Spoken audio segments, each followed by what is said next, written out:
ગુજરાતમાં ચાલુ વર્ષે ચોમાસુ સિઝનમાં છેલ્લા 10 વર્ષમાં સૌથી ઓછો વરસાદ વરસ્યો છે।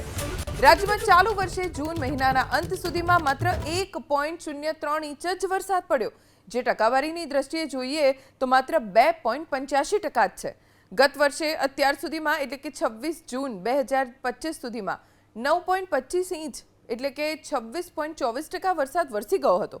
ગત વર્ષે અત્યાર સુધીમાં 16 તાલુકામાં 20 થી 40 ઇંચ વરસાદ પડ્યો હતો, જ્યારે ચાલુ વર્ષે એક પણ તાલુકામાં 10 ઇંચ જેટલો પણ વરસાદ નથી। હવામાન વિભાગે ચાલુ વર્ષે ઓછા વરસાદ પાછળ વૈશ્વિક અને સ્થાનિક પરિબળોને જવાબદાર ગણાવ્યા। ચાલુ વર્ષે પેસિફિક મહાસાગરમાં સક્રિય થયેલી અલ નીનોની સ્થિતિને કારણે ચોમાસાની સિસ્ટમ નબળી પડી। આ ઉપરાંત જૂન મહિના દરમિયાન અરબી સમુદ્રમાં ભેજવાળું કોઈ મજબૂત લો પ્રેશર નથી સર્જાયું। ચાલુ વર્ષે માત્ર 9 તાલુકામાં 5 થી 10 ઇંચ સુધીનો વરસાદ પડ્યો, 28 તાલુકામાં 2 થી 5 ઇંચ અને 175 તાલુકામાં 2 ઇંચથી પણ ઓછો વરસાદ નોંધાયો છે।